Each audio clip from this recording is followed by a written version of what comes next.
Come on now, get on in here. It's Man a Minute's time. We're going to do this thing. How y'all doing today? Well, I am Brother Daniel. Thank you for joining me. And if you are watching the tags on these posts, you will notice that today, Proverbs chapter 21, day 21 of 30 days with King Solomon, is actually coming to you a few hours into day number 22. And have we got a topic for you today? I'm going to bring it in a little bit backwards on you, so I hope you're ready for this. We're going verse first. Are you ready for this? Here we go. Verse first. To do what is right and just is more acceptable to the Lord than sacrifice. Proverbs 21:3. Wow, that sounds strangely reminiscent to something that Samuel said to King Saul just a few generations previous to this statement, when Samuel said, to obey is better than sacrifice, and to hearken or to listen than the fat of rams or the gifts that we offer. And you're like, well, this is a nice little easy verse, isn't it? Just hold on. It goes deeper. Well, let's think about it. What does it mean to sacrifice? Well, and there's a couple of different ways we can take that. What about personal sacrifice, right? And sacrifice that represents religious observances, right? And this is going to get a little bit tricky, but Solomon's meeting us here at the crossroads of our priorities. Now, I want to share with you, by way of our first example, our wonderful video clip. So if you're ready for that, here it comes to you in 3, 2, fun.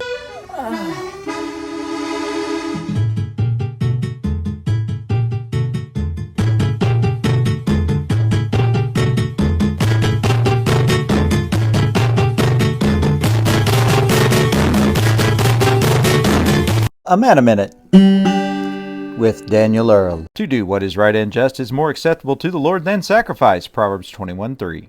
So today King Solomon meets us at that most critical juncture, the crossroads of priorities. Yes, we may all have goals, dreams, desires, ambitions, some things that may even be religious observances that seem to be of high priority. But the Bible clearly reminds us doing what's just and doing what's right, like being there for the people who are counting on you, should always be our priority. Boy, oh boy, those priorities, they truly are a difficult thing, aren't they? And I know we've all got those goals, desires, dreams, ambitions, like I talked about, those things that drive us forward, those commitments that we make. And what do we do when we find ourselves in a position of being doubly committed? And this one's going to be tricky because it's going to work both ways. I'm going to talk about this part first, right? What is most important? My challenge to you, do not let good become the enemy of the best.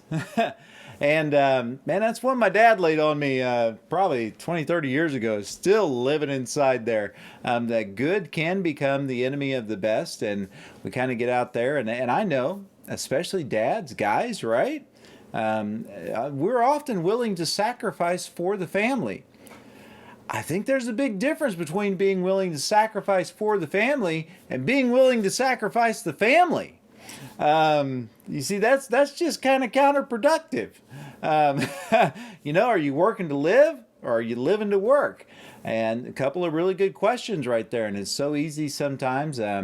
Ladies, I'm sure this can go to you as well, but I will allow the example of the men to speak to you also. But I know as men, oftentimes we think about our role and we can become so focused on the hunter-gatherer protector side of our role that we forget about the contribution that we make in so many other areas as a man, as a dad, as a husband, as a father.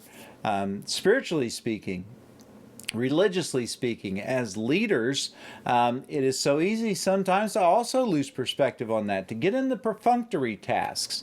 And it is kind of easier, isn't it? Isn't it so much easier just to sort of offer God a bribe, if you will? See how quickly this gets deep. I'll give you some examples of that. Okay? Maybe we're not doing quite right in our business practices, one-on-one with other people, but we're giving a little extra over at the church, so it kind of balances out, right? I mean, like Robin Hood, so to speak. But really, can we treat people wrong to give us the opportunity to treat God right? Does that sound right at all? Another example. Maybe it is that we're okay with running down our brother, sister, whomever, not being as careful with the words on our lips. But as long as we're giving praise to God, if we're giving praise to God and the words of our lips are right towards Him, then it doesn't really matter how we're speaking to one another. What happened to doing what's just and what's right? Because you see, that's kind of the purpose. That's kind of the point of all of it. Do you see how oftentimes we get caught up in the exchange? And listen, the only reason why these examples come so easy to me is because I struggle with them. I find myself having to catch and check and say, dude, what are you doing here? I mean, how can you think you're right here when you're not right here? I'll give you a couple of quick examples. Jesus told a story about a man who was on his way down a road. Some thieves and robbers fall upon him. We know this story, right? The first two guys that come by are pretty religious guys. And they probably had plenty of religious reasons or higher reasons, those sacred cow kind of reasons to not do what was just and what was right in relationship to their fellow man. But then a man who could see himself on the parallel, who could see himself on the horizontal, could be a minister to him. Minister, servant. Look at how Jesus lived his life. Let's think about the way in which Jesus talked. Because someone came to him one time and said, Lord, what's the greatest commandment? He said, love the Lord your God with all your heart, with all your... Actually, teacher, what's the greatest commandment? Love the Lord your God with all your heart, with all your soul, with all your mind, with all your strength. The second one's just like it, that you should love your neighbor as yourself. The second one's just like it, that you should love your neighbor as yourself. Go over into the book of James, and as we go deeper, James is going to spend a lot of time developing this, and he's going to say, how can I say I love God whom I have not seen if I don't love my fellow brother whom I have seen? If you look at Jesus, you look at the way he came and lived his life. He lived his life, and even said this directly as a quote, to be a servant. Son of Man came not to be served, but to serve, and to give his life, to lay his life down, a ransom for many. And so it becomes along that way. And no, I'm not saying that we sacrifice our relationship with God to placate man's whims and desires. What I am saying is that we can't be right through our religious observances, through the praise that comes off of our lips, the gift that comes out of our hands, the way we spend our time, or even the way we think in relationship towards God cannot be balanced against our relationship towards man if we are taking from that relationship to give to this relationship. And you're like, wow, wait a minute. This is almost like we got to be perfect or something. Yeah, that's kind of it. And by perfect, meaning complete. Can we bring these into harmony? Well, the question is, if God is working to bring his relationship with these other people into harmony, and he's working to bring our relationship with him into harmony, then God is working to bring harmony into all these relationships at once. And that's when it starts making beautiful music. When this is going good, and this is going good, and this is going good. And that's what the Bible is working towards.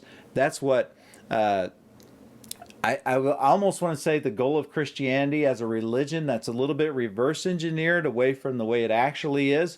But for those people who can hear that statement, then hear that statement. Okay? So, as of right now, I got a few things I got to take care of. I want to thank you so much for joining me today. I hope to bring you actually another episode of Man of Minutes later today, according to technically today, maybe here in a few hours. Till then, I want you to remember to be good, have fun, do it in that order. If you need to do something to work this out, spend a little bit more time in Proverbs 21, go back and read that verse, or get up and go apply it. Go and fix something between you and your fellow man, and understand the importance of maintaining that relationship. Go do it. Lord bless you as you do. May He go before you and prepare a way to make just that very thing happen. Thank you.